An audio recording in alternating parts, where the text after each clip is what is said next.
Sentinel Online. Now loading the Beast Unleashed podcast. This is David Sobolov, voice of Depth Charge in Beast Wars, and you're listening to the Beast Unleashed podcast.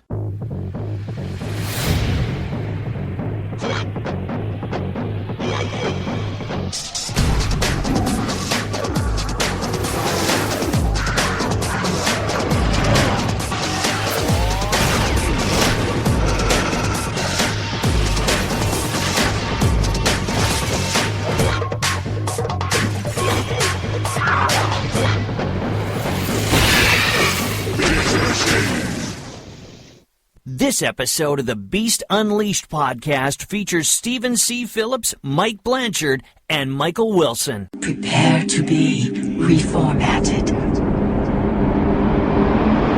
Remember this. The seeds of the future lie buried in the past. To unleash the warrior within, you must tame the beast without. Seek balance, Optimus Prime. Transform your destiny. Transform and transcend. Hello and welcome to the Beast Unleashed podcast, which is now transformed and transcended from Beast Wars into Beast Machines. We are brought to you by the Geekcast Radio Network. I am your host, TFG and Mike. I'm joined by Pecan Court Michael. Hello. Hey, how's it going? It's going. And Steve Megatron. Hello. Hello. Today we will be traveling down a very, very dark tunnel and reviewing the first 3 episodes of Beast Machines Season 1. So what's going on, guys? Not much. Not much. Not much. Did I mention that I swung by Toys R Us and found a Masterpiece Grimlock? Oh, cool. I'm very happy. It's a weirdly shaped package. It kind of looks like it'd be a square package or a rectangular package, let's say, from the front. But then in the back, they actually slope it downward in order to make room for his tail. So it's kind of neat. I'm seriously tempted to take it to Slagicon to have Greg Berger sign it in October. You should. I think I might. I mean, it's literally a 3-hour drive to get down there, so I'm not sure if I'm going to bring the boy. But I don't know. I think I might. And I've also got a Beast Wars depth charge that I might depth charge that I might take down for David Sobolov to sign. I've got one in the box. I might dig that out of the closet and take that down for him to sign too. Awesome. So yeah. I don't know. If I decide to go, I don't know. Like I said, it's a 3-hour drive. It's ridiculous. Well, it's better than a 3-hour tour that you never return from. I would totally be the professor. I'm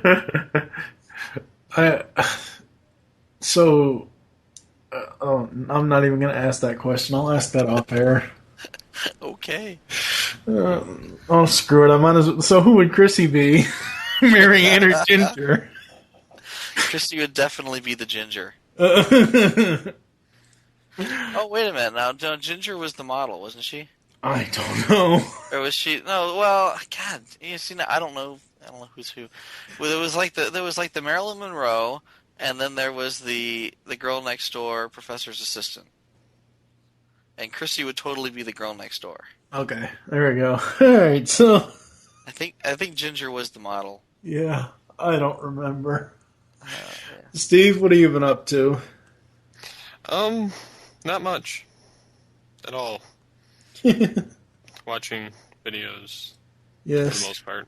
Trying to obtain a actual score from Beast Machines. It doesn't exist. Yes, I know that. No. I mean, even in file format, like with what Brian sent us. I know I shouldn't be bringing this up on air, but screw it. I already said it. I emailed Brian earlier and asked him, and he said that they don't have it. So, you know, the Japanese are really big about releasing CDs of the score from their animated series. I'm really surprised there isn't, you know, like a Beast Wars Returns score on CD. Usually they would release them with like a special toy attached in the box too. But a lot of the time they change the music. Yeah. See, if Right, that makes sense. Yeah, but I know for Beast Wars Returns they use the Fat Planet's music. well, it's fine, but we all know how I feel. I'm all about the U.S. continuity. So if there's going to be a soundtrack, it better be an official U.S. release from the show. Well, maybe. I mean, like for Transformers Animated, the Japanese opening music and the intro, the video intro, is really nice. I don't get into Japanese music. I will agree that the opening animatic for Japanese animated is cool, but oh god, that music sucks. Okay. Yep. I like it. All right.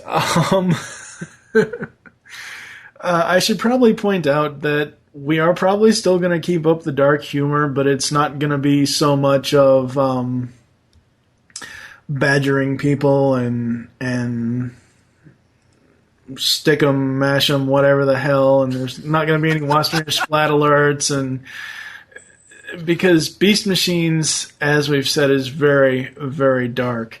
Michael, when did you catch up with this when it first aired, or no? I did. I was just getting back into Transformers when this came out, and I was excited to see it. And I remember, having to wake up in the morning on Saturdays to see it, which, it wasn't on really early in the mornings. I think it was like 10 or 11 o'clock or something. But, for someone who doesn't really want to wake up on Saturday morning, it was a chore. But no, I watched it religiously. It was a great series. And, I can just imagine what it was like for Steve to watch Beast Wars when it originally came out. But yeah, I was watching that when watching the Beast Machine series on TV. So that was. I wasn't. I don't know what I was doing. What was that? 2001 or 99 to 2001? See. No, it was 99 to 2000. Yeah, 99 to 2001. That's what I corrected myself. Right. Yeah. What the hell? No, I know I wasn't watching this series. I caught it much later. I, on the other hand, remember watching the Fox Kids commercial, which they had, Sabin had created for a big promo from random clips from Beast Machines, pumping you up for it for when it came out. Now, when I first saw information on this, I wasn't too keen on it, but I figured, what the hell, I made it through Beast Wars, let's hopefully have something, I don't know, that would resemble that, and upon watching it, I was quite impressed from the transition. Your head exploded. Yes. Is that clip the same preview clip that's on the Predacon Empire site that you linked earlier? Yes. Yes, it's the one that says Transformation Revelation. Yeah, I wasn't really digging the music so much, but the clips were interesting. I'm including it anyway in episode 20 after the outtakes, so... Well, cool. We should say he already included it in episode 20, because this will be released after episode 20. I mean... It was alright, but I want to say the way they structured the first 3 episodes where, what happened? Oh, I don't know what happened. Why can't I transform? Well, I don't know why I can't transform. And then you get to the next episode and, oh, look, Optimus can transform. And, and then they get the next episode. No, everyone else can transform now. But they draw it open very slowly in layers. Yes. Whereas the preview, and it's a lengthy preview. That's a couple minutes there. The preview pretty much just says, it shows you everything from the first 3 episodes. It's like, okay, here's everybody transforming. Here's all the Vehicons. Here's the Generals. Here's Megatron. Well, and I'm thinking, because it's a preview. It's just like a movie trailer. They show you all the good parts, I suppose. I just felt that it gave away too much. Yeah. I think I'd prefer like a teaser. Just like, the background, the bright background light with just the silhouettes walking forward would have been enough. Mm. We should mention, because when I bought this DVD set, I actually got this first. I bought this off of eBay, and then I went through Rhino to get the Beast Wars seasons later. So I actually had this first, and I actually watched this first, and I watched a lot of the commentaries and stuff that are on here. There's 3 different commentaries on this DVD set for Beast Machines, and people always say, "Oh, well, it's not Beast Wars, it's not blah blah blah blah." Honestly, this is Beast Wars season 4 and season 5. If there to be season 4 and season 5, because Bob Skir even says, we have these characters, let's build on that, and let's, they're up until Beast Machines. We had seen bits and pieces of Cybertron and G1, but there was never actually a cartoon of Transformers set on Cybertron. Right. Until now. And I like that, and I don't understand where the hate from Beast Machines comes from. I guess I can kind of understand a little bit on the character side of it, as far as some of the developments and some of the attitudes of the characters, and we'll kind of get into that. But this was a huge, huge departure, a huge, huge gamble, and I think it paid off in spades. I could argue either way, to be honest. You just like to argue. That's all it is. I do. I really like the series. I like the animation, and I like the character development. But on the other hand, the characters are really wonky, in the sense that what the hell happened to Optimus Primal? I want to call him Optimal Optimus, but it's like, okay, he starts off just very, I want to say angry. And then you go from angry to Zen Master, and then you go from Zen Master to angry again, and it's like, well, shouldn't he be a little more Optimus? And granted, he lost the giant Autobot body that he had in Beast Wars Season 3, which would make anyone a little upset, but. What exactly is going on with him? In his head, I can see that, the whole planet's dead. It's all my fault. But still, get it together, guy. All right. So let's get into some episodes, because I think Michael is just reading his notes now, because we're kind of talking about the actual show here. So first up is the Reformatting.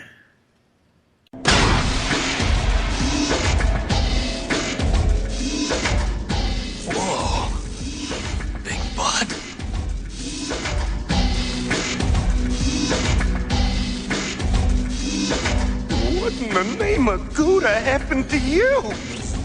If you want to survive, you must allow the Oracle to reformat you.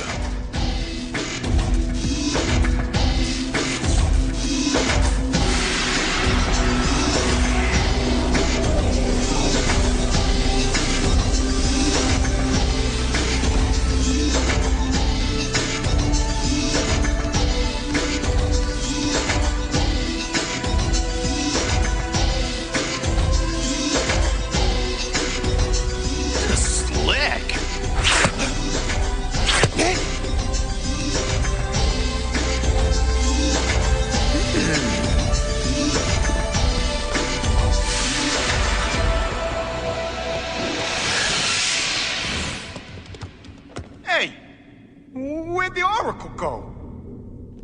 I don't know. But is anyone else getting that buzzing? First up is the Reformatting. The synopsis. There is no booklet for Beast Machines, which I guess kind of sucks, considering I had to copy all of it off the DVD case and put it into Word. So the synopsis is as follows. The Maximals awaken on Cybertron, unable to remember how they got there, incapable of transforming. They are hunted down by vehicle transformer drones known as Vehicons.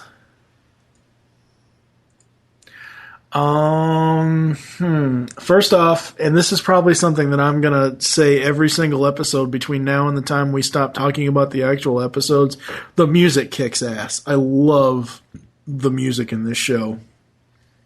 Yeah. Oh, yeah. The theme song is very upbeat, and it's also dark as well.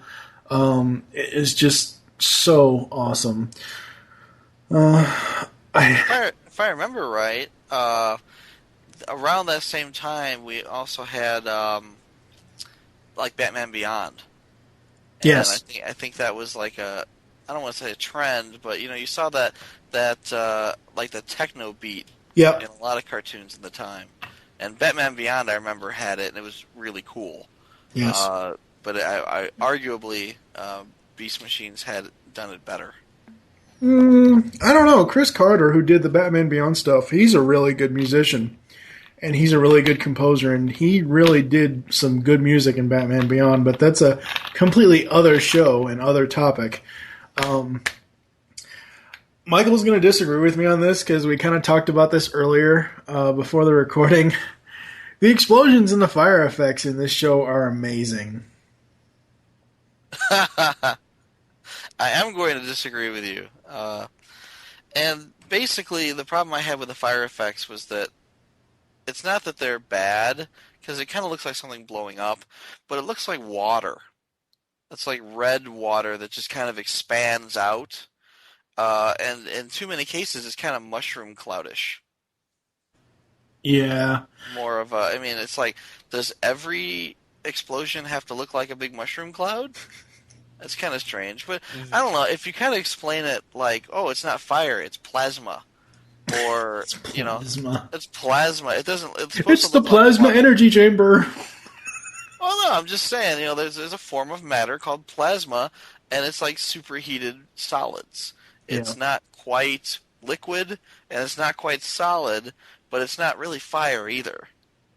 If that makes sense. But in Beast Wars, they knew they couldn't do fire right. And it wasn't until the very end of like season 3 where they even tried. Earlier, if there was a big explosion with lots of fire, they would have literal fire superimposed on top of the CGI. Right. And that didn't look awful. It didn't really look in place. It didn't look like it was supposed to be there. But it didn't look awful. Whereas here, it doesn't look right still. But at the same time, everything else looks so good that you can kind of forgive it as a style.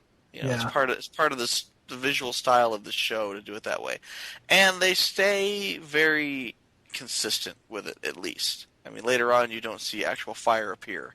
They still have this weird, liquid plasma clouds expanding. Yeah. So, wait, if they don't transform out of beast mode, they'll shut down? Hello, they spent like 48 hours in Beast Wars in beast mode. But they removed that particular code. I think that what happens is they're all poisoned. Right. And basically the poison not only causes them not to be able to transform, but it's also killing them. Most likely, the way I saw it, is that the inability to transform was just a side effect of the circuit degradation caused by the poison. Right. They're going to die anyway, basically. So it's just kind of lucky that they happen across the Oracle. Yeah, the transformation lock virus not only did that, but it wiped part of their memory. Yeah. And just, so that's why they're having such issues. Yes. For quite some time, actually. Yeah, pretty much the whole first 8 episodes. Chidor's designs get better and better. So does Primal. No, not at all. No, I like Primal. I'm saying as far as like their Beast Wars Season 1 styles. Oh, no. I'm not talking about that. I wrote that note after the reformatting. No. If you want to talk about the Beast Wars 1 styles, I hated those things. Cheetor looks like somebody scratched his face all to hell. Black Arachnia is blue. She was never fucking blue when she first showed up in Season 1 of Beast Wars. She was black. Hello, Black Widow Spider. The Black Arachnia original Beast Wars model in this looks like a repainted Tarantulas, honestly. It seriously does, because she has all 8 eyes on her face, just like Tarantulas did. Yeah. You know, it looks like a repainted Tarantulas thing. But when I meant by Cheetor's designs get better and better was after the reformatting and seeing him finally transform into robot mode. His cat mode, it's okay, I like it, but it's not my favorite cat mode of his. But the robot mode kicks ass. I like the cat mode. He's purple. Oh, I like it. It's not my favorite. I'm not a big fan of the transformations altogether. Are we getting ahead of ourselves? Because I don't think they actually transform in this one. Well, I'm just Cheetor saying. does. No, Primal does. No, he doesn't. Oh, okay. Primal's the only one in the first episode that transforms. Right. And it doesn't look bad when he does it in this episode, but in the next episode, it gets weird. Yeah, it doesn't look bad, but I am not a fan of the head designs. Like, I miss the primish look. Oh, okay. Of the bodies. I don't mind his beast form, their new beast forms as much. See, I hate Primal's beast mode in this. I'm not bothered by it. It doesn't look bad. It actually is more detailed than what they could come up with in Season 1 of Beast Wars. It looks more authentic in the places that are actually ape. Yeah. So, we all know that I'm a Cheetor fanboy, but damn it, the Beast Machine's speed and the moves that he has are just awesome. That move, the back and forth, when the motorcycle drones was chasing him. The pinball move? Yeah. Well, I mean, Megatron said it in Feral Scream. Or not in Feral Scream, but after Feral Scream happened in Season 3 of Beast Wars, he said, a Maximal moving at Mach 2, he got himself transmetalized or whatever. So they specifically say how fast Cheetor can go in Beast Wars. I don't know how fast he can go in this, but just the speed effects that they put on him, I think, are just amazing. Well, I think here it was just a blur. He just kind of blurred. Later on, when they show him like in robot mode actually running, he's kind of almost in slow motion. Yeah. You know, it's like the $6 Million Man, where he's going. It's a cool effect. And my final note for this one was, so training for the Maximals and destruction from Megatron. Megatron didn't have a lot to do in this episode, and I was kind of feeling sorry for Steve because Megatron's got like one line at the very end. I was actually questioning Steve earlier before we recorded this episode if he could actually do the Dark Megatron, because he's mainly Beast Wars Megatron. That's very similar. No, it's not. They're very similar, but there's not as much of a lighthearted tone to the voice. It's more of a deeper, darker rendition of it. It's the David Soboleff Megatron. You could kind of go that way. I mean, it's much more difficult to do than the Beast Wars one, which just kind of rolls off the tongue. Yeah. So, Steve, what did you think of the first episode of Beast Machines? I liked it. I like now. Much like Beast Wars, on how Nemesis did the whole thing with the butterfly in the beginning of the first episode of it, and ending with one on the last. This one ends with a strange flower that happens to be growing. It opens up on that, which comes back to play later. Yeah. They have, Primal running and then the tank chasing them, and I just liked in general how they, it just kind of starts off on a cliffhanger, like, okay, what the hell happened between Beast Wars and Beast Machines? And I like the effect that they tried to do with the original Beast Forms, trying to make them look more updated than what they were. Granted, some of them, the colors were way off. but the overall design look was better. I did like how Primal tried to transform, and you could see part of his old form kind of pop out a little bit in there. Yeah. However, it, obviously didn't work. The new beast forms, like I said, I'm not a big fan of them, but they are more detailed in much more than just the beast forms, like the tanks, the robots. I mean, everything. Just overall detail has jumped tenfold since season 3 of Beast Wars. Oh, yeah. And it wasn't even that long of a time period between them. Yep. The whole jumping back to Transformers Generation 1, as far as the kind of an Oracle-ish thing, like Vector Sigma, Oracle, all that kind of ties back in. I just like how the overall effect of it worked, and how deep they had to go into Cybertron, similar to the key to Vector Sigma. Mm-hmm. So, I mean, it's... What were you going to say? Sorry. I just jumped in there. I like the way that they kind of spelunked all the way down into the center of the planet. Where they actually pass by older civilizations. It's like, here we're passing through, the age of plastic, and now we're passing through the Stone Age, and Diecast. and now diecast, and now we've hit bedrock, and there's nothing here but this weird Stargate.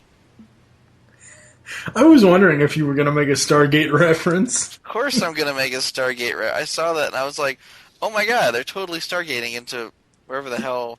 It looks like they were going right into deep space. Which was funny. And it was weird because it was open, and not only did it, resemble a Stargate, but it had the water effect. Not as pronounced as Stargate, but I mean, there was like these huge bubbles of free-floating water floating past their heads. Yep. Makes me wonder if that's where they really got that from. I think Stargate predates that. But that's what I thought. Yeah. Stargate was, on season 11 when they canceled it a few years back? So but it's restarted several times, so there's no... Oh, it has, right. But I'm fairly certain that the original Stargate, the movie at least, predates Beast Wars. Yes. Oh, you're talking about the movie. I thought you were talking about SG-1. Well, in either case, Stargate, the phenomenon exactly. starts before this. But I did think it was kind of screwed up in this, how they could no longer maximize how... granted, Primal's new form does kind of resemble his Beast Wars form, his first form, in some ways. And it resembles his optimal body in some ways, such as the hands and the arms kind of are like his optimal Optimus body. For his new transform, his head looks nothing like anything that he's ever had. It just looks like an ape head stuck to a robot body. His chest kind of has some elements of the original chest, just kind of meshed in there. The shoulder pads are back. So, I mean, it's kind of and he's got his, prime jets kind of. So, I mean, it's kind of a touch back to the original, but with a reimagining. Yeah, that's one thing I noticed about Optimus throughout the entire...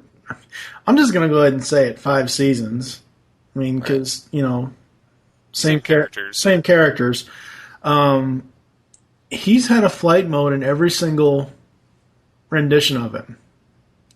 He has never been without a flight mode. I don't know by that. I'm actually looking at my cabinet. I've got a Beast Machines shelf, and in the back of it, I've got the what do they call him? Air Assault Optimus Primal. That's the actually detailed Ultra figure? Yeah, the big one. The one that came out in the red line? Yeah, he's got articulated fingers, so he's actually flipping me off as I speak. I actually wanted that, but it was more so the fact that I wasn't as big of a fan back then, and kind of wish I did have it, but, it was obviously a lot better detailed than the deluxe figure, which looked nothing like him. Now, the deluxe figure, the opening series one, or the Blast Punch? Well, Blast Punch wasn't deluxe. He came in a box. Yeah, the Blast Punch, I believe, was the same as the Air Assault. Yeah, close. I mean, pretty close. Not nearly as detailed, but no, I really liked Blast Punch when he came out.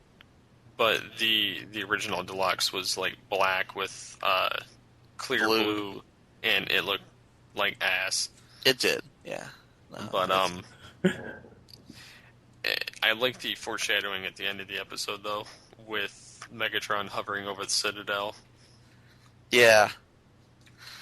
Where he's like, all your base belongs to us. He more so just kind of chuckled over top of him and watched. Yep. You got anything else, Steve? For a starter of basically a what you thought was a tied up, cut up, ending at the end of Beast Wars, and coming back as a cliffhanger, I like it. Yeah, I really like how they have to find out. It's one thing I'm probably going to bring up throughout the podcast, or throughout at least the first 8 episodes of Beast Machines. I really like how it's a search mission, as far as they have to find out what the hell happened to them. I don't really much like the running gag, but quite literally in quotes, running quotations all the time.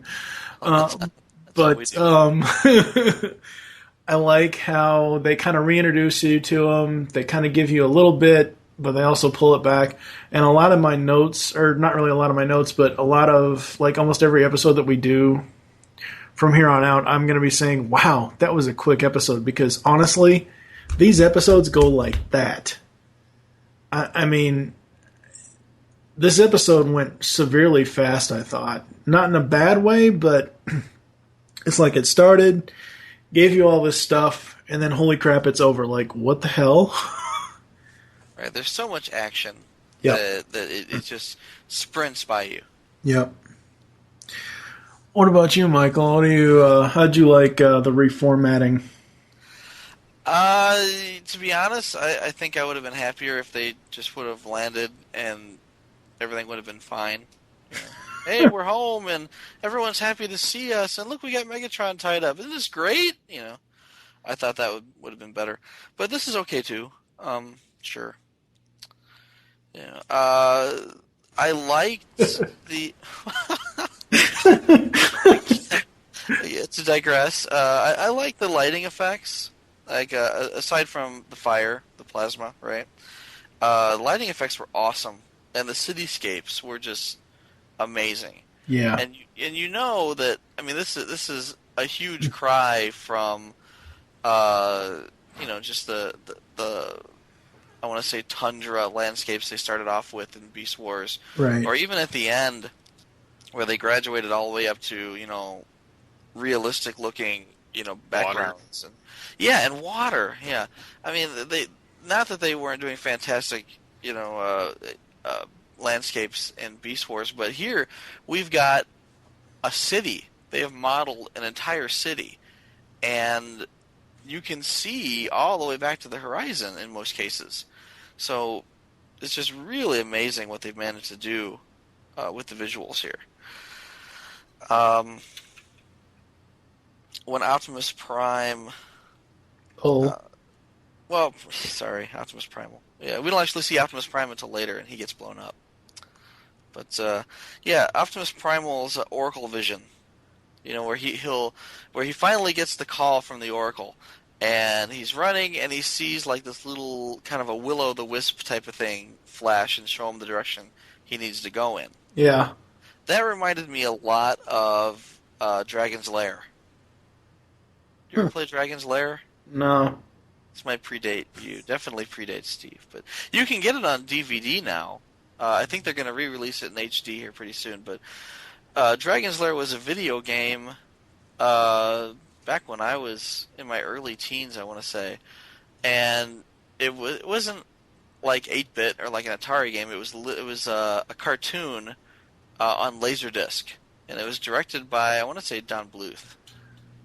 And basically the way you played it is you'd watch a little cartoon clip of Dirk the Daring going through the dragon's castle, trying to get to the dragon's lair, and a visual cue would light up, and if a door flashed in front of you, then you would push up on your joystick, or if a door flashed to the left of you, then you'd have to time it just right and hit left. And if you did it just right, in the right direction and the right timing, then Dirk would survive and he would jump toward the door. If you didn't, there'd be a really nasty death scene for him. So what does this have to do with the Oracle visions? Sorry.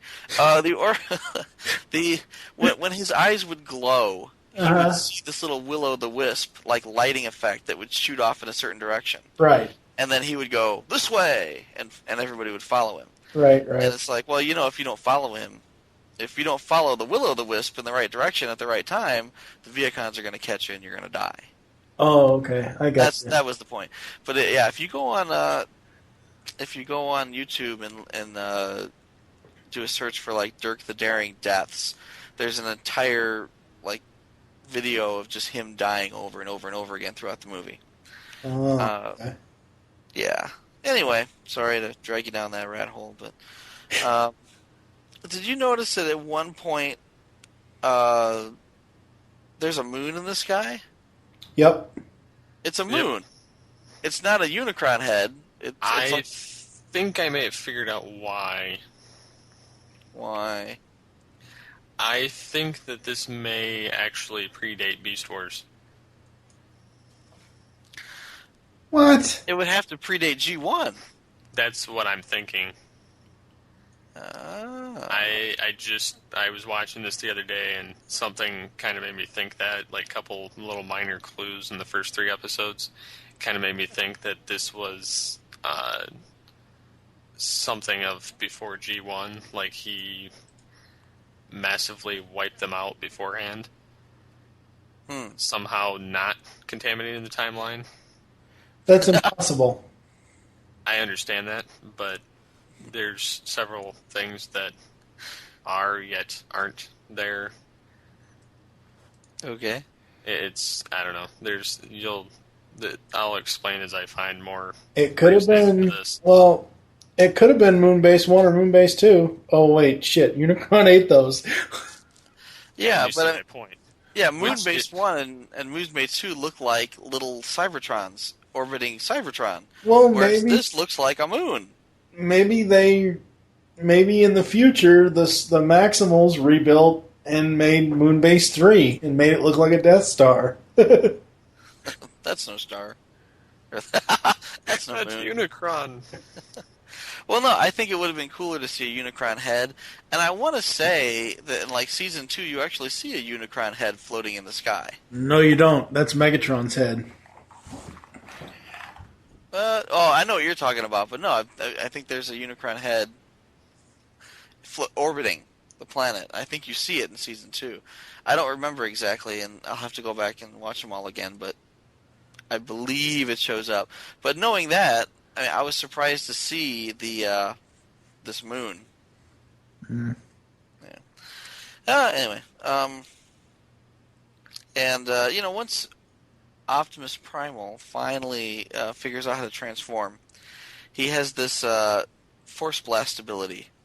Oh, yeah. And I'm thinking, he's got to shout Hadouken. Hadouken! That's not what I was thinking, and it's a Mega Man. What? Mega Man. Mega Man shot. Where he powers up? Yeah. Yeah. I like it where he just pulls back and says, Hadouken! I like that. Yeah, I've got a note about Optimus's shooting power for the next episode, but what else you got, Michael? That's pretty much it. Overall? Yeah, I think we covered it, but... No, I know, but I didn't preface the question, but overall, what did you, just... overall, I think there's again, there's a lot of running. It's just a lot of the Maximals running away from Vehicons that are shooting at them.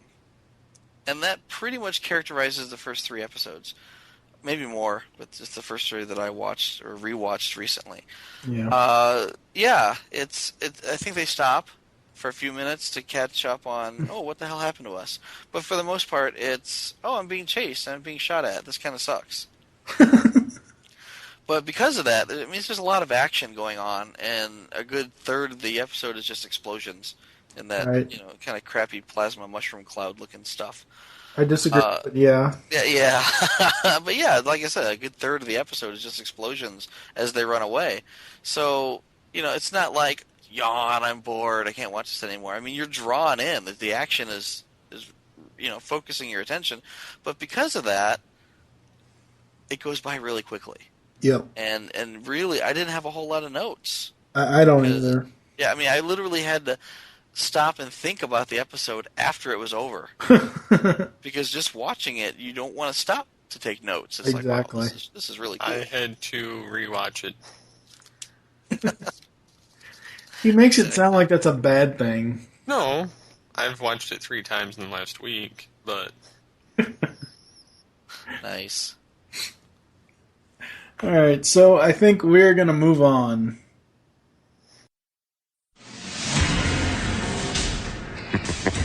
Surprised to see our old nemesis, Optimus Primal? I believe we have some catching up to do.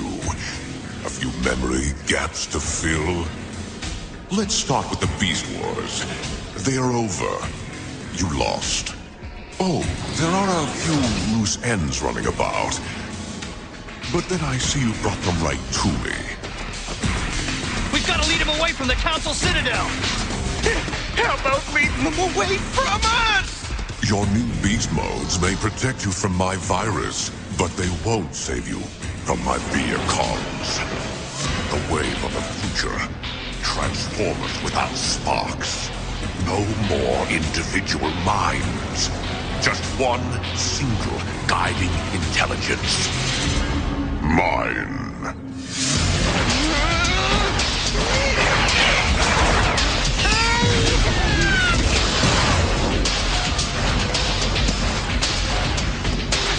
Split up! We can disperse their fire!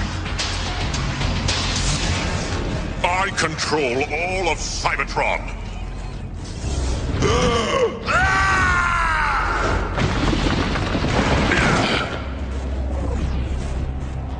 I am the future. I have forged this entire planet into a single elegant machine. A vision of technological purity and order. And you, 4 mongrels, would contaminate that vision with your accursed beast modes. My memory's a little faulty, Megatron, but I seem to recall you picking up a beast mode yourself. And wiped it clean from my cell, like a virus. The same way I wiped this planet clean. The same way I intend to finish the job with you. Up next is Master of the House. Seeking out the allies Black Arachnia and Cheetor discovers that the entire population of Cybertron has mysteriously vanished. Rescuing them from a Vehicon attack, Optimus learns the truth about Cybertron. And again, like we've said, these episodes, they pretty much bring you in from moment one. My first note came when Black Arachnia finally transforms. She has 4 eyes too many. That's kind of creepy. Technically, she should have 8 eyes, so she has 2 eyes less than she needs. I don't mind the 2 eyes where they're supposed to be on her face, but once her forehead lifts up and you see these other 4 eyes, I'm like, oh god, creepy. Yeah, yuck. But it's too bad we don't see Black Arachnia vision with like 3 sets of eyes.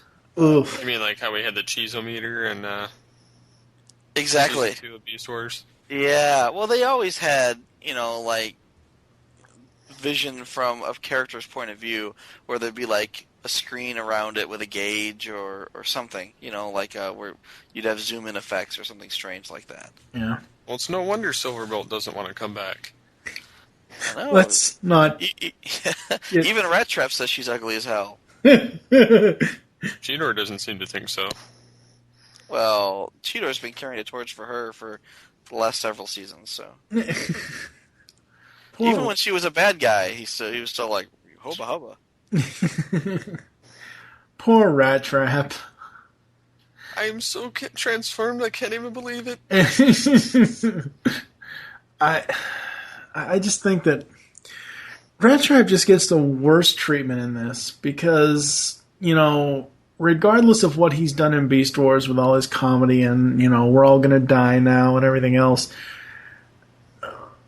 it basically went from Cheetor always getting the blame for stuff, now it's Rat Trap. And I don't like that. I think the characters have come along. Yes, I understand that him not being able to transform is an issue, but I don't know. I don't like that. So Topside defines a new base. How does Black Arachnia know that this is a computer terminal? I mean, see, this is my problem with Beast Machines is we never really got to see who the protoforms were beforehand, or not really the protoforms. Well, I guess it would be protoforms, but like the stasis pod people from Beast Wars. The pod people. It's the pod people. Spit out their gel. We never really saw who they were before who they became. So if we really look at it, and this is the first time she's on Cybertron, how the hell does she know that the computer terminal that she goes to is a computer terminal? That made no sense to me whatsoever. Well, let's see. Yet she had extensive Predacon and Maximal background information, history information. But the whole point of these 3 episodes is they don't know what the hell happened, and there's problems with their memories. It has more so to do with their experiences, not what they know what things are. Okay. All right. It's more so it wiped their experience of everything, predating when they woke up on Cybertron. Okay. That's fine. And Michael kind of mentioned this as my version of what Optimus's power is first Depth Charge had the pizza throwing gimmick, now Optimus does. But his have blades. This is like throwing a chainsaw at you. Yeah, I think one of the biggest problems I have with this series is that the whole learning to transform thing, I hate that. Oh, yeah. I follow G1 US continuity. I follow when Rodimus went back in the Matrix and the whole story of the Quintessons. They invented the art of transforming. They didn't have to fucking learn how to do it. Well, apparently here they do. Well, apparently that's fucking stupid. Well, in the G1 continuity, it states that, you've got your Autobots and your Decepticons, and the Autobots, because they were I don't want to say inferior, but they didn't have they just didn't have the ability to battle that the Decepticons had. They weren't military hardware, so they had to learn how to transform in order to escape or elude their enemies. Yeah, but still, I don't. One of the reasons why I kind of got off on this whole I hate the fact that they have to learn to transform is I seriously doubt, my note actually was, I seriously doubt in the heat of battle they have time to fucking learn how to transform. Well, no, they find a place to hide.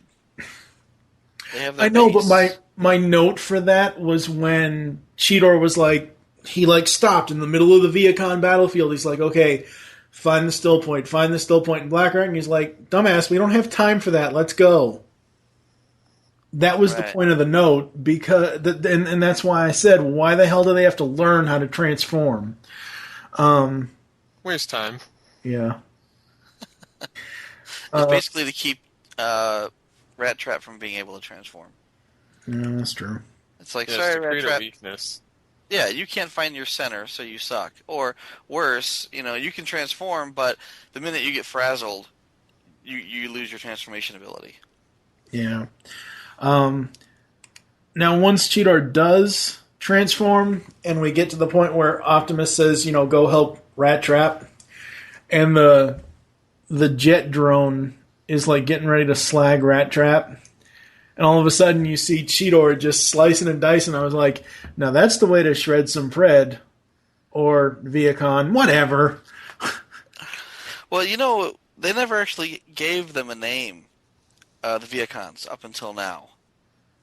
It was closer to the end of the episode where Megatron is expositioning, and he said, "Oh, my Vehicons," and it's like, "Oh, well, that's what you're calling them." Okay, well, fine. Whereas in the book, in the booklet, or inside the cover of the DVD, they say, "Oh, these are Vehicons," but it's like, well, how do you know they're called Vehicons? Well, that's the other thing. I mean, the whole thing about and I'm sorry to cut you off there, but the whole thing about in Beast Wars, how in some of the synopsises before they learn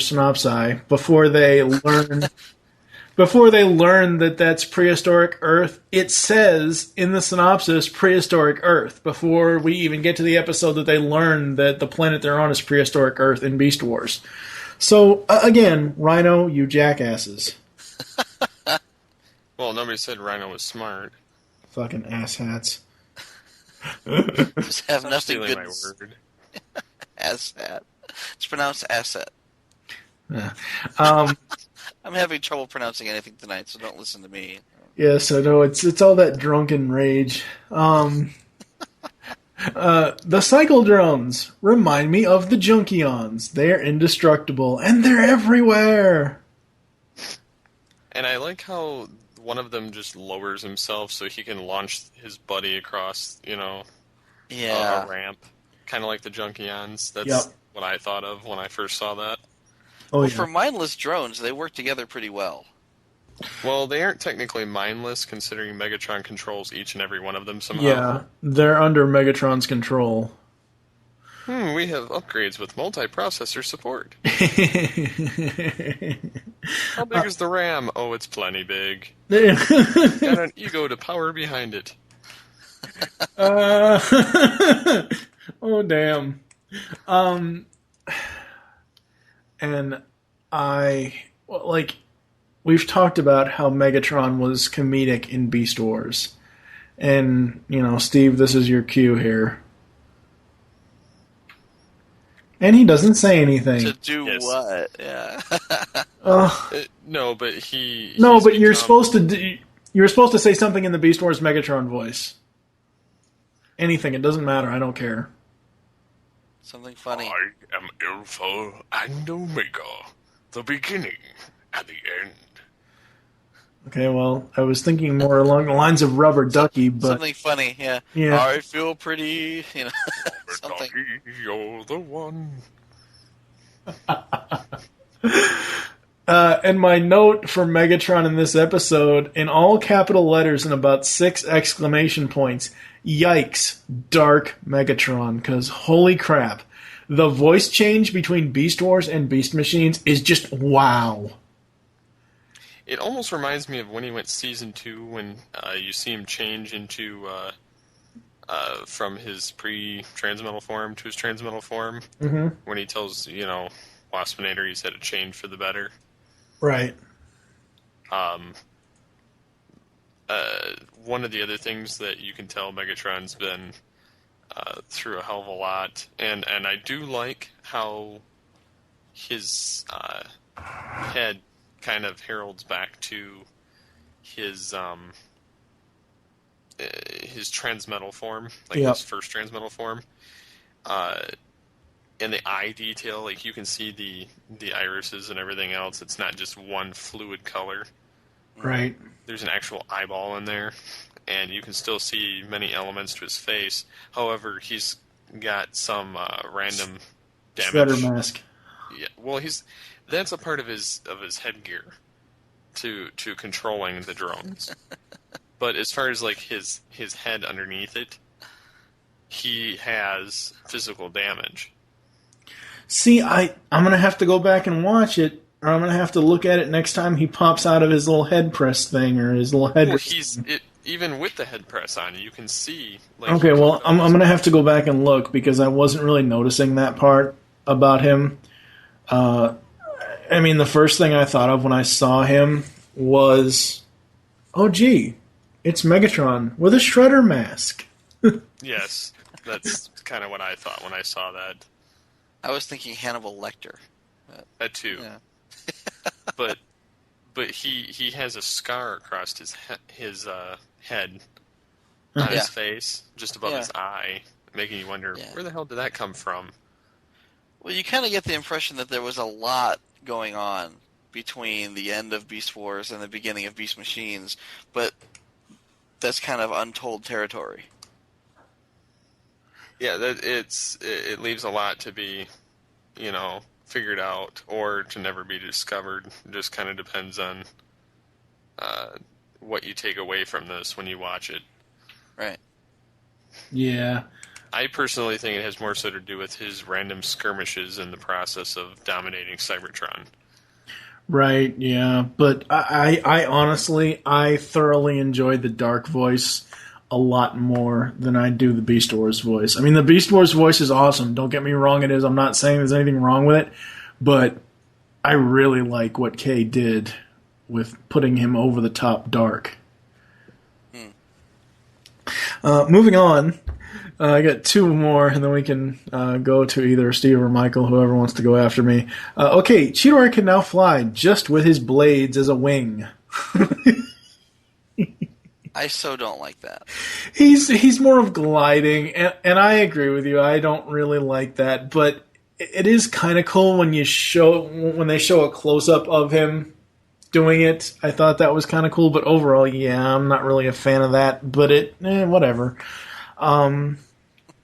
We kind of brought this up. Actually, I had to kind of cut Michael off in the intro because he was bringing up the fact of the failure. So Optimus failed somehow and then let Megatron laugh and end the episode. And this again goes to the whole cliffhanger-ish type of deal things.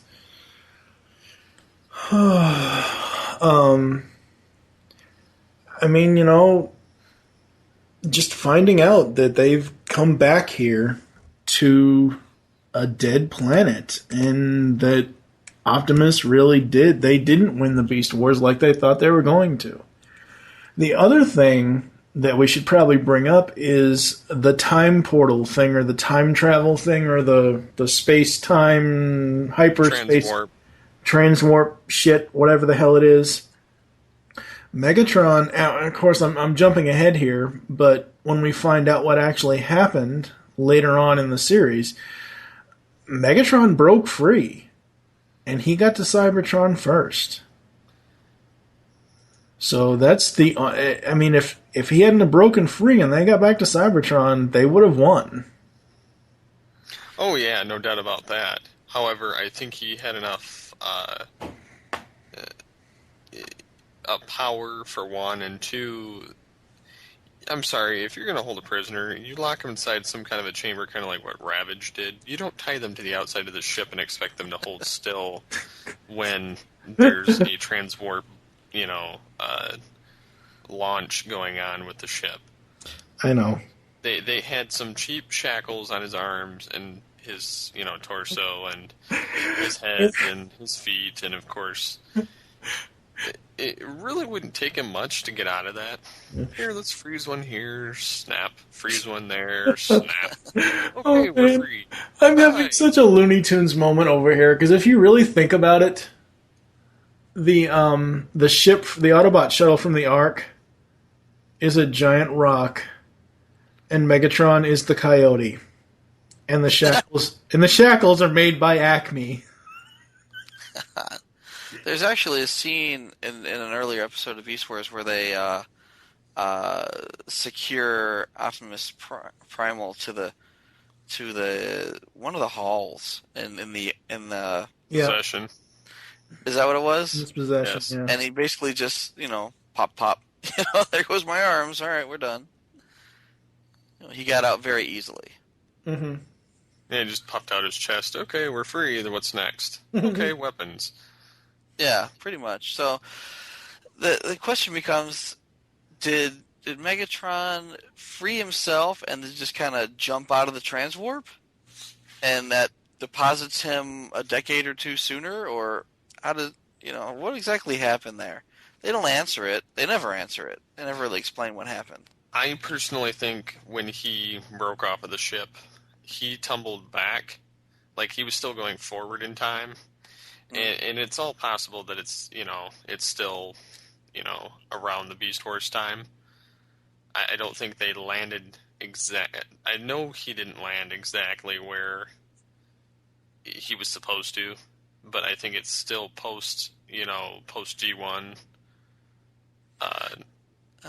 I don't think you'd have a huge statue of Optimus Prime with that's the the gold other thing discs that in kind his of hands. Yeah. See, the but thing the is, golden disc was destroyed, which is another thing that makes me think that it was, that he came back before he stole the disc. In a sense. see, like, the thing of it is, though, the way I look at it is that it's, say you have, all right, Megatron dropped off, and then all of a sudden they're there and they're being fired upon, and of course we're so jumping ahead to future episodes, but the thing of it is Megatron landed first, and say they came out of hyperspace 3 weeks, month and a half, 2 months later. So, some time has passed. Well, they came back, I like to think, right when they, right after they left, pretty much. No, you're not understanding what I'm saying. Originally. Oh, that would make sense. Okay. No, okay. Like, as if, they just left Cybertron and then they were coming back to exactly when they, went through transwarp space to the Beast Wars world. Yeah. It's like in Back to the Future. Megatron had already gotten there first. Right. I got you. So, I mean, it still could have been that 2-month time period in between when one arrived before the other, but I'm saying he probably came back just before he stole the golden discs or shortly right after, and those could just be statued ones. Right. So, I mean, it's right within that same time period. Mm-hmm. All right. Michael, why don't you go with your notes? Okay. I was going to say that, Megatron had to have arrived with enough time before the Maximals that he would be able to not only take over the planet, but also set the planetary autoguns to fire on them when they finally did come out of transwarp. And then once that happened, and the ship came down, you really don't know how much time had gone by between the time that they were shot down and the time that they woke up, because they also got poisoned and had a memory loss. So, who knows what's going on. And it's too bad that they never went back and explained that. Well, they did show at one point later on, as far as them getting infected with the virus and being chased in their, end of Beast Wars look. Right. And it shows what happens to some extent, but not in full detail. So, I mean, we'll get to that later when that shows up, but... well, the big question becomes, what happened that caused them to go from their transmetal forms to their original beast forms? That is explained when we get to it a little bit later in the next couple episodes. Well, yeah. Well, we'll talk about it later then. But, now that everyone can transform, with the exception of Rat Trap, I'm not sure if I dig it. Optimus Primal transformed in the first episode, and he, it glows, and your body kind of morphs. It doesn't so much restructure itself, it just morphs, right? And that's okay, but what's really creepy is when, Black Arachnia starts transforming and Cheetor starts transforming, their limbs aren't shifting. Like with Optimus Primal, his legs just kind of change shape. But with Cheetor, he literally grows legs out of his back and absorbs his arms into his chest. So it's not like your arms are transforming into forepaws. Your arms are being sucked into your body, and your forepaws are growing out of your chest and then flipping around. That's just creepy looking. It is. And then with like Black Arachnia, she's growing tiny little arms out of her chest, and then they grow into longer arms, which then spread out onto either side of her rack. And she definitely has a rack. And then her spider legs are sucking into her backside. It's like I said, it's just creepy looking. Dad, what's a rack? It's a country. It's a country with a lot of sand. Yeah. Hills and dunes. The Iraq doesn't like it when you put all that stuff in it. It's smoky. The Iraq is going to explode. I'm sure I sent you that link before, right? Steve Jobs in the Iraq. Yeah. Yeah. It's funny stuff. Dated at this point, but still funny stuff. Yes. What else you got, Michael? There is a scene where Optimus Primal says, Cheetor, you're going with Black Arachnia. And to split everybody up, right? I'm going this way with Rat Trap, you guys are going that way. And, they inevitably decide that they're going to go topside, despite the fact they're not supposed to. But Cheetor actually says, what? And it's like, why would you complain about being paired up with Black Arachnia? You'd think that you'd be, jizzing in your pants right about now. Or he might have been complaining about not being allowed to go topside to begin with. But the timing was such that it sounded like he was complaining about being paired up with her.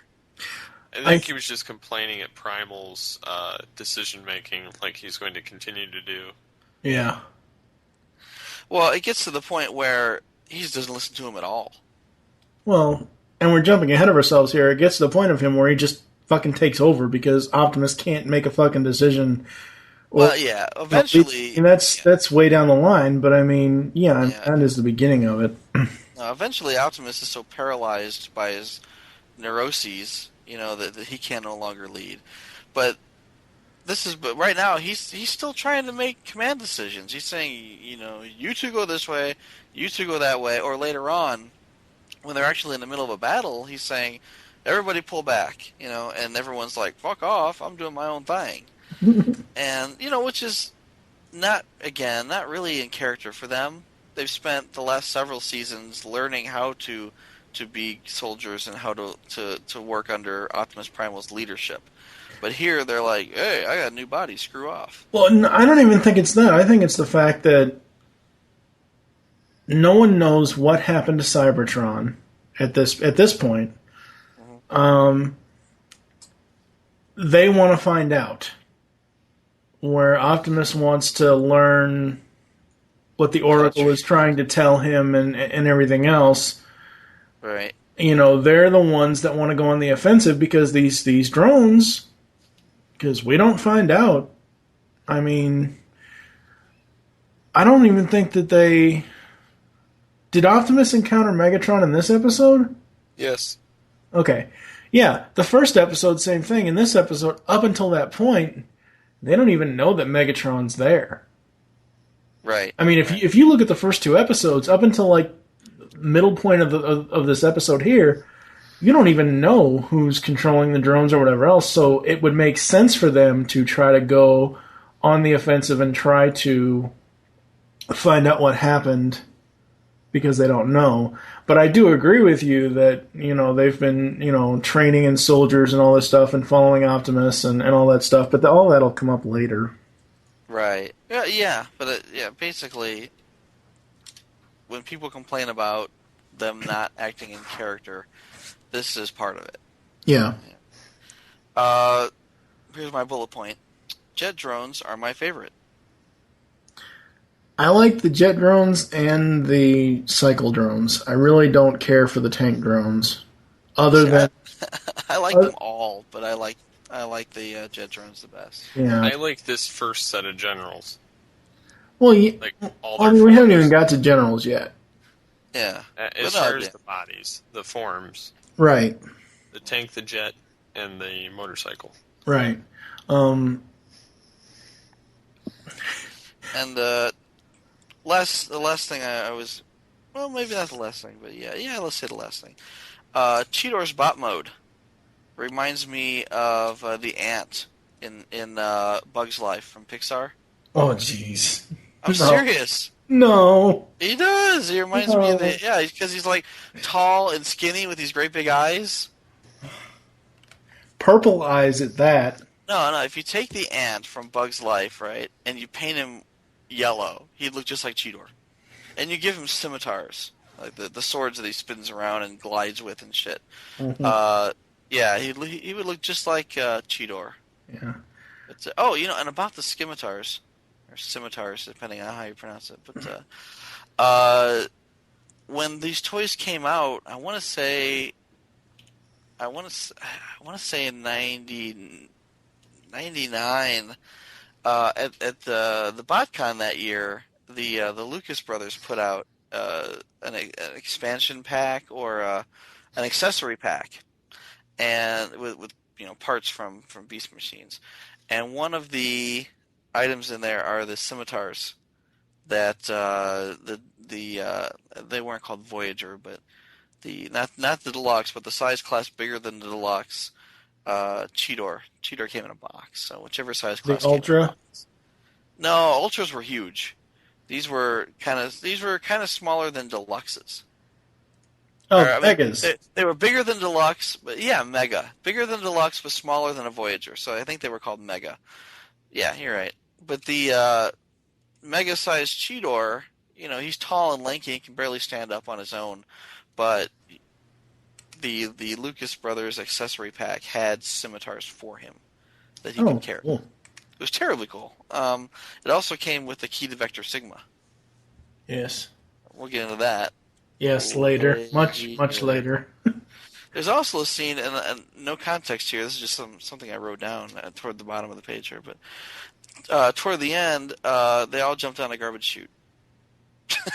It's like, we all got to get away, and they jump down this garbage. They at the end where they're trying to drag Optimus Primal away, and Rat Trap uses his tail to unscrew the screws, and I'm just assuming it's a garbage chute, but it makes me think it's a garbage chute when I parallel it with like Star Wars.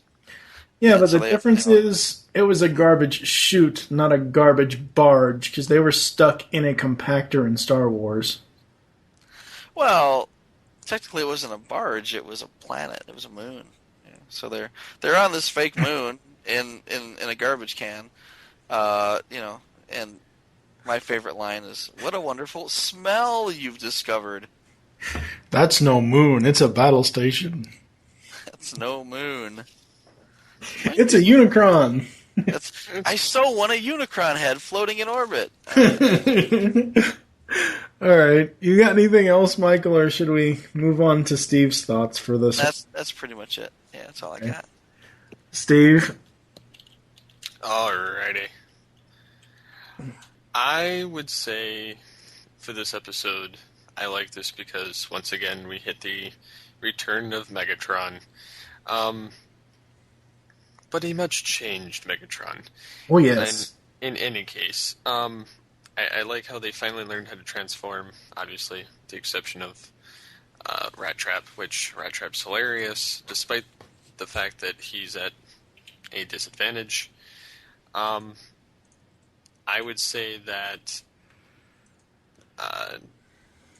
Primal really starts kind of losing it because he's trying to fathom how the hell this happened. Mm-hmm. And nobody wants to listen to him except for Rat Trap because he's defenseless. I'm sorry to interrupt you. I like Rat Trap's line. I got news for you, monkey boy. We ain't got years. In learning about transforming. Mm-hmm. Well, he's got a few more episodes before he figures it out himself. So. So go ahead, Steve. Continue. Alrighty. I like how Primal finally gets to the Citadel, and is like, what is this place? And then all of a sudden you hear Megatron's theme music, which in itself is enough to make you just go in awe. Yeah. That's all I could It's do at that point. It's very jaw-dropping. Holy shit, what is this? And then it's like, oh, holy shit, it's Megatron. But this is not the Megatron we used to know. No, this Megatron is a badass. Now, I wish that they would have made a Ultra Class figure of this in detail. Like with his outer armor and everything. And then having the dragon form actually in detail too. Yeah. That would have been nice. Yeah. Nevertheless, it'll never happen. But we did get that piece of shit mega figure. Yeah, you bring that up. Michael talked about the Beast Machine's Megatron with the rolling bat wings to make the cape, and he showed me a picture of it, and I hate that figure. I own it. I know, but I hate the Beast Machine's Megatron because, number one, if you're going to have, and I know they weren't all about screen accuracy back then, but if you're going to have a screen accurate character, you can't have his fucking dragon feet poking out of the bottom of the fucking cape. Exactly. And it wasn't rippled like that. It was, like, flat. Yep. So they should have had panels that flip down or something to make it appear even. Mm-hmm. I think at that price point, that's about the best they could do, though. I would have paid more to have an accurate figure. Oh, no, definitely. Yeah, no, if they had made an ultra size that looked better or had a better transformation. I mean, honestly, start with the Transmetal 2 Dragon form, and then wrap the reverse engineer it. Yeah, wrap the body around it. Put the helmet on it. Wrap the body around it. It would have been awesome. I would have, and probably to this day, if they would make a masterpiece figure of it, I would buy it. But that is just me. Oh, that would be awesome. Yes, it would. It would be very awesome. I would buy it.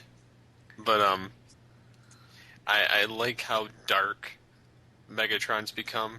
Like, I've been kind of flip-floppish on this series. Off and on. I like it, but don't like it. But it's more so certain episodes or aspects of it. Those come later. This, however, was one of my favorite episodes, especially with just how Megatron introduces himself when Primal's like, what is this place? And then Megatron's like, it's my throne room, Optimus Primal. Just all emotionless and without the, lighter tone that he held in Beast Wars. Right. Yeah. Yeah, that confrontation scene is just awesome. I like where he goes, let's start with the Beast Wars. They're over. You lost. You suck.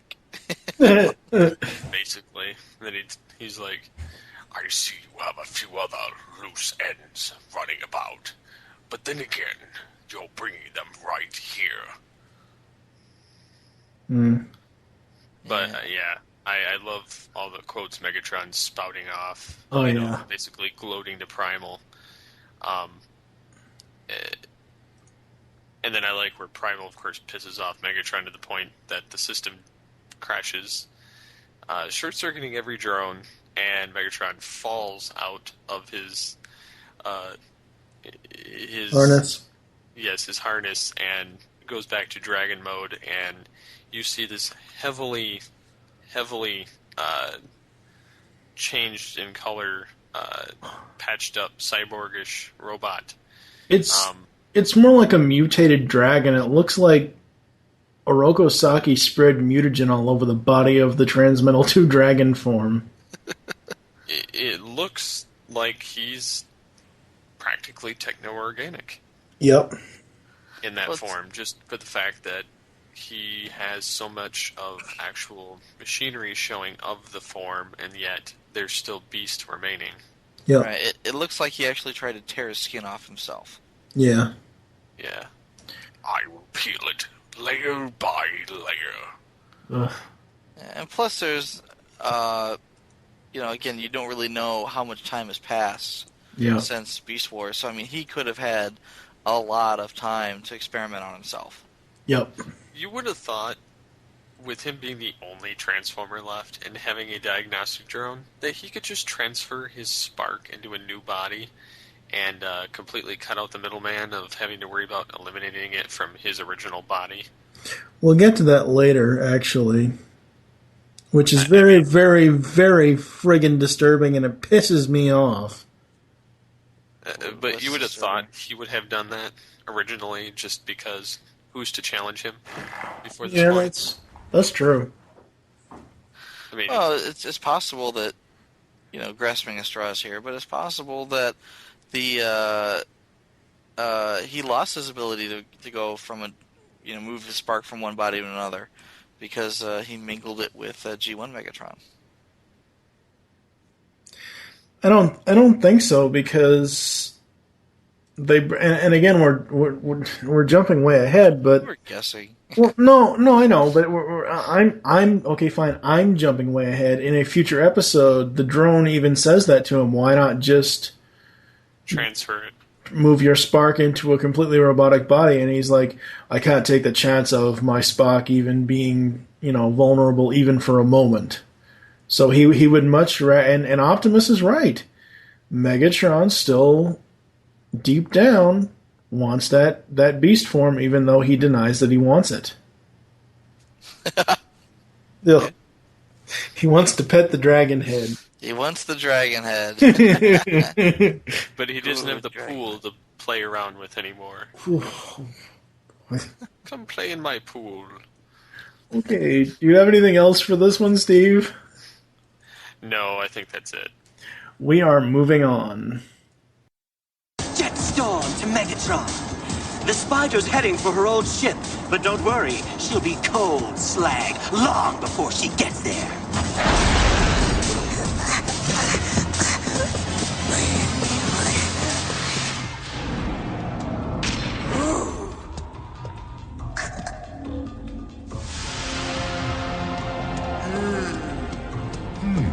Looking for backup memory, are we?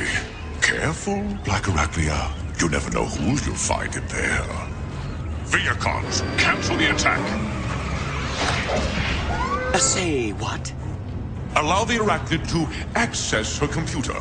When she does, I will access her core processor and learn the location of the Maximum base. Oh, man! I gotta stop her! And finally up today is Fires of the Past. While searching for clues to their missing memories, Black Arachnia and Rat Trap encounter Jetstorm, Thrust, and Tankor, three deadly new Vehicon generals created by Megatron. Did you guys watch the commentary for this episode? No. I didn't. I only took one note, but I did watch it, and it was very interesting. It was more of the commentary is with Bob Skier and Marv Wolfman, because Wolfman actually wrote this episode. Marv actually was the one that created the series Bible for Beast Machines, but Fox didn't want him working on it for some strange reason. Didn't want him as a writer on the show. Kind of getting ahead of ourselves here, but the original name for Jetstorm was Skybolt, but Skier said they changed it because then everyone would immediately know who it originally was. Jeez. Yeah, I only have 4 notes for this episode. It was just so good. The truth shall set you free and give you lots of guilt. Nice. It drives him insane. Yes, it does. And I think I can answer my own question here, but the question is, so does Megatron know which 3 sparks he chose? Oh, yeah. I think he does. Oh, he knows. I think he did it on purpose. Yeah. Because he even says when they go to capture, or when Jetstorm, Thrust, and Tankor are going after Black Arachnia, he's like, going to a spaceship or whatever. He's like, no, let her go in there. She might not like what she finds or whatever. So yeah, he knows. Oh man. There's a goddamn Scooby-Doo gag in Beast Machines. What? There's a Scooby-Doo gag in Beast Machines. For you and your damn kids. The gag is the running about. Your meddling dog. Oh, yeah. That's about as close to silly as we're going to get, I think. Yeah. And that wasn't really silly, considering that if they had been caught, they would have been eaten. Yeah. Maybe not Not eaten. eaten, no. Certainly a rock would not fall on their head. True. Something bad would happen. Yes. They would get blown to smithereens. The fires of the past. Where's Rhinox and Silverbolt? And so, Because Rat Trap is like, because the whole point, and one of the reasons why I really like Beast Machines up until the point until we get a certain goddamn bat, they send, we talked about this already this episode, that Primal sends, either him and Cheeto or him and Black Arachnia or vice versa, him and Rat Trap or whatever. It's, all these different combinations of the 4. And this one is all about Black Arachnia and Rat Trap learning the truth. And Black Arachnia is like, oh, there was, all 6 of us. And Rat Trap's like, 6? What are you talking about? Because nobody remembers Rhinox and Silverbolt. Right. That's kind of hard to believe. Well, it's part of their more recent memories, though, so you would think that, I don't know, maybe Megatron went in there, and deleted that part, or so, I don't know. Steve, why don't you go ahead this time around? Alrighty. Shut up, Ace Ventura. Don't get me started. You keep saying it, not me.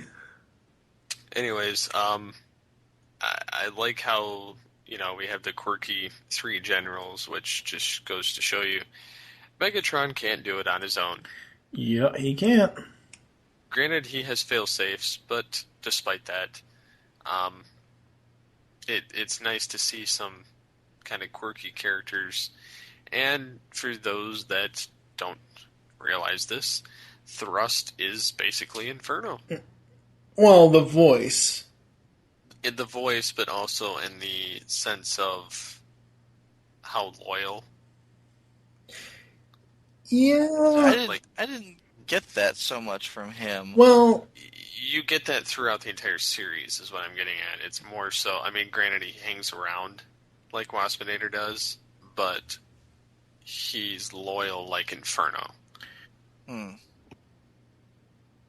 So I will agree with that because Jetstorm is loyal as well. Obviously, Tankor, and again, I really don't want to reveal, even though everybody, should already know. Yeah, everybody should already know. But I really, just for our own sake of conversation, I don't want to jump so far ahead where we, you know what I mean. Oh, yeah. But. When you said Thrust is kind of like Inferno, well, the first thing I thought of, well, yeah, Jim Burns voiced them both. And, that's where part of it comes in, but the other part is, just in general, that character. Yeah. But I did like how Megatron chose 3 particular sparks out of his big array of sparks. Clearly knowing who he was putting where, and using the irony of them, of who they happen to be.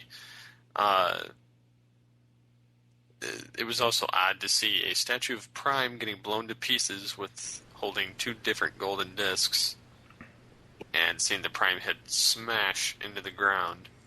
Poor Optimus. Even in death, he can't get a break. Wasn't that one of the Oh wait, things he did. that... He was in pieces. He was ahead of his time. Michael, wasn't that... Oh, wait, never mind. I won't ask that question. You didn't get into that panel. Somebody... No, you... Wait, did you go to the Peter Cullen panel? Yeah, I was. Yeah, you didn't get into the autograph. That's what it was. In the panel, didn't somebody ask him what he was...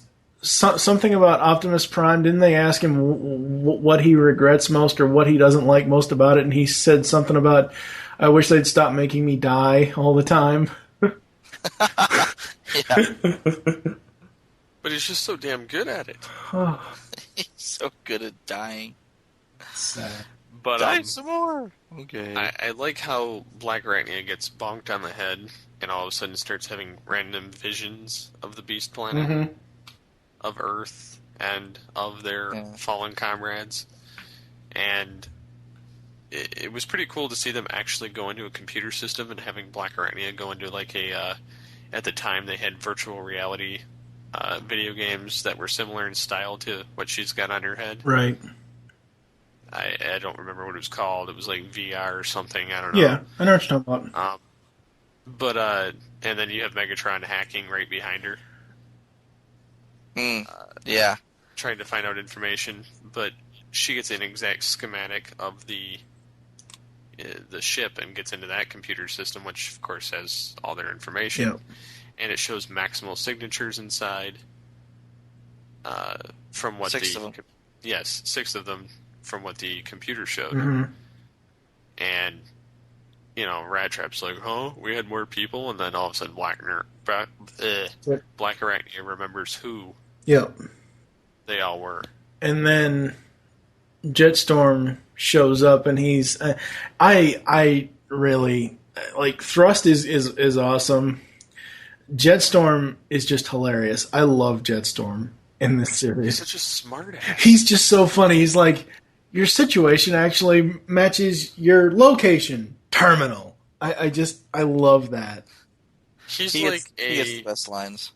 Well, he's like a smart ass, cocky version of Starscream who can actually back it up.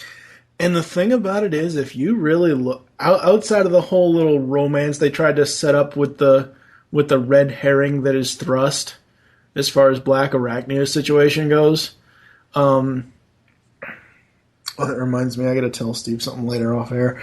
Anyway, with that whole situation, if you look at Jetstorm and Black Arachnia, he's always calling her Spider Babe or Baby Cakes or whatever else. So that's another little indication of who he is. Yeah, I'll buy that. For how much? Yeah, I can see that somewhat. Sure. What else you got, Steve? I like that Megatron friggin' flips out again with his beast form. And this time, didn't the diagnostic drone premiered in this episode? Yes, and he shot him. Well, he didn't just shoot him. With a big fireball. Yeah. And it didn't do anything. It charred the clipboard. The clipboard, but it didn't do shit to the drone. Well, yeah. Like, oh look, it's the fake plasma fire. Oh, it didn't do anything. Damn. Why bother running away when it's just going to kind of cloud around you and dissipate? I am pretty much betting that throughout the rest of this podcast, when Michael keeps bringing up the fake plasma fire, it's just like in season 1 of Beast Wars, he kept saying, "Oh, well, it's good enough animation for 1996." Well, this is fantastic for 1999. Well, yeah, and the fact that they didn't just superimpose actual fire on it, I mean, they're trying. They're trying hard. Anything else, Steve? Yes, I have a few more things and then I'll be done. Okay. I like how they had show accurateness to the season 3. Granted, it was only probably like 6 months between, to maybe a year at most between series, but they did a good job showing these season 3 bodies of these characters. They have what is it? They just kind of appeared and floated by for half a second. You didn't really see. I guess if you paused it and to look at, I didn't actually pause it, but the bodies just kind of floated by very quickly. It wasn't so quick. It wasn't like split second thing, but it wasn't. They were fast. Yeah. Yeah. Slow blink and you'll miss it. Yeah. Slow blink. Damn it! What was I going to say? And this is the only thing I'm taking from the wiki. Megatron is looking at the computer screens and the text and Predacon version of the Cybertronics language. Message term says this: "These flowers taste funny." And then there's another one that says, "We are the McAnimators from McMainframe." And then there's another one that says, "Smoke some ganja." And then there's another one that says, "If you can read this, seek help." Seek? That's right. And although used much less frequently, Megatron utters yes. Oh, he starts using it a lot more when he gets a real body, but it's more it's more sinister, more evil sounding now when he says it. Yeah. What about you, Michael?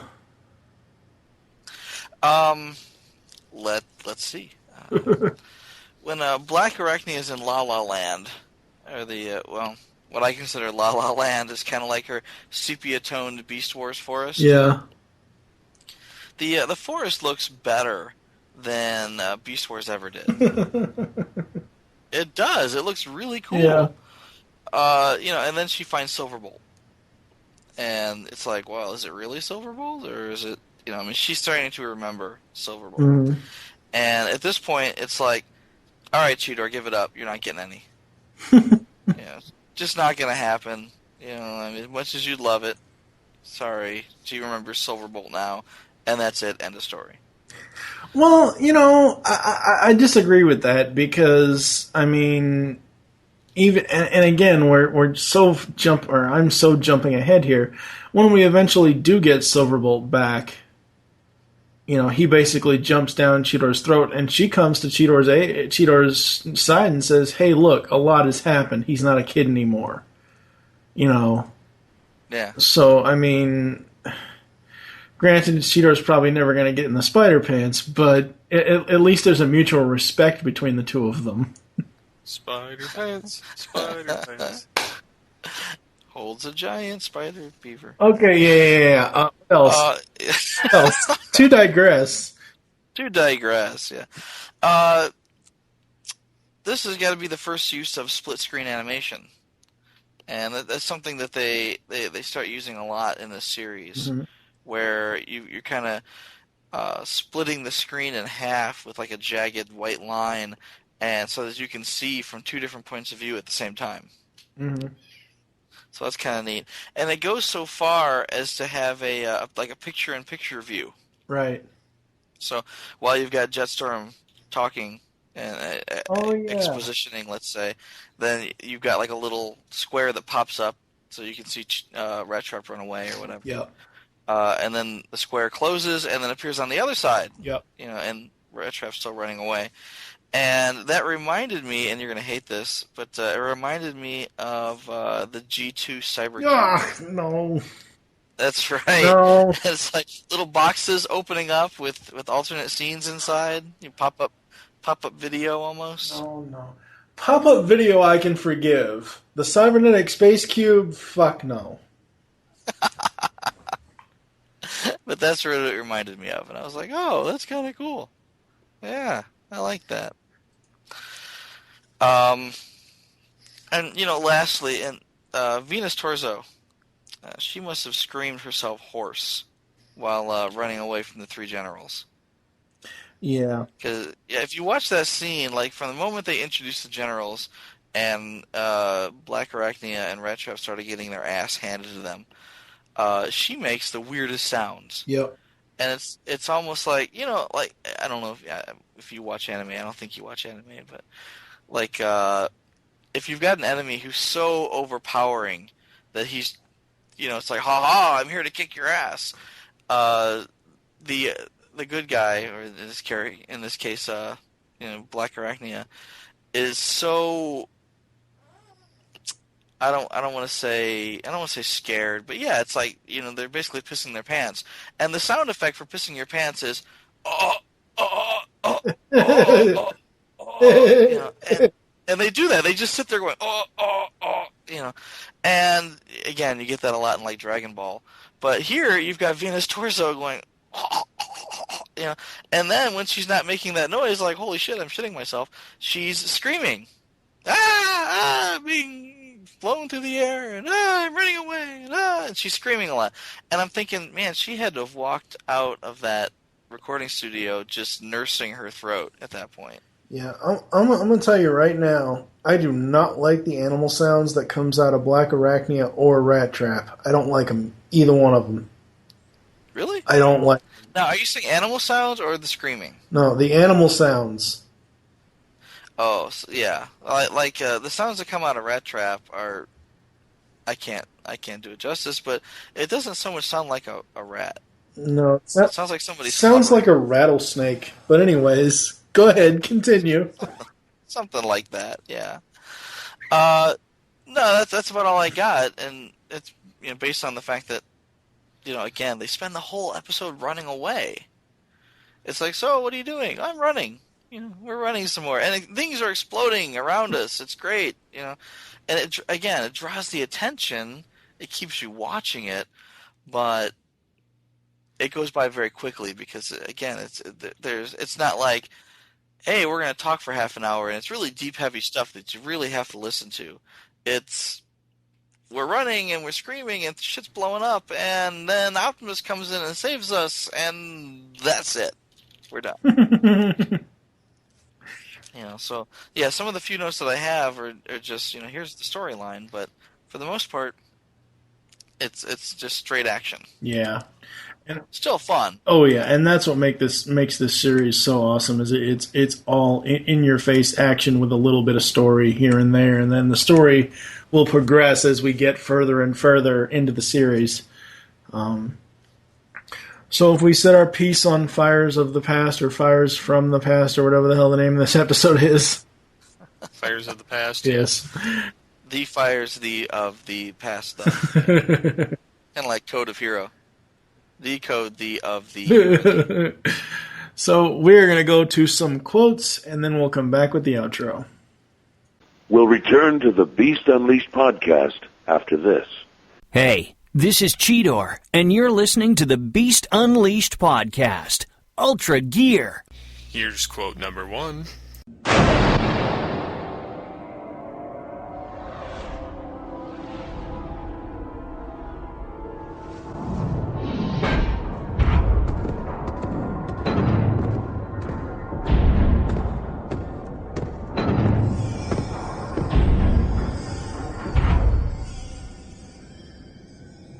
What is this place? You might call it my throne room, Optimus Primal.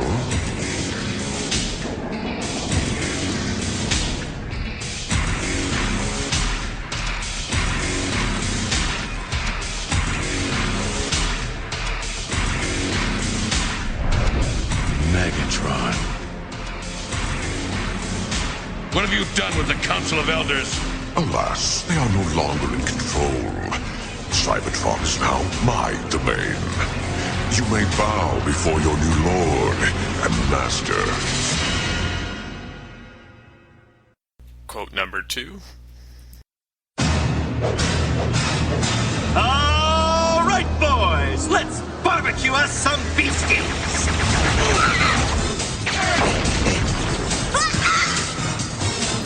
And quote number 3. What do you say we give these new bods a test drive? Now, back to the Beast Unleashed podcast. That's it for episode 21 of the Beast Unleashed podcast. We covered the first 3 episodes of Beast Machines. Overall, I really love this series in general, but This is a nice way to start it, don't you guys think? Oh, yeah. Oh, yeah.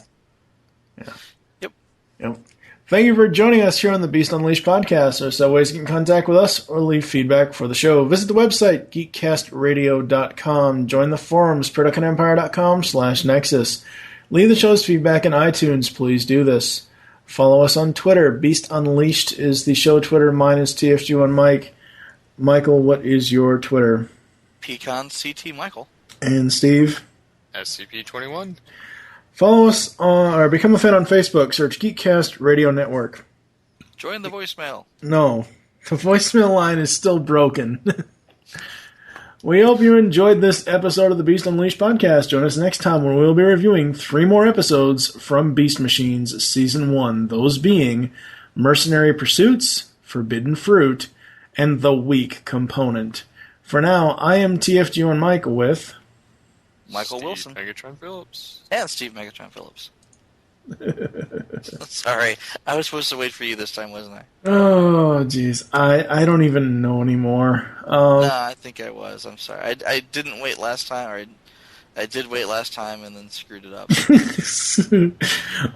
So, thank you for listening. Until next time.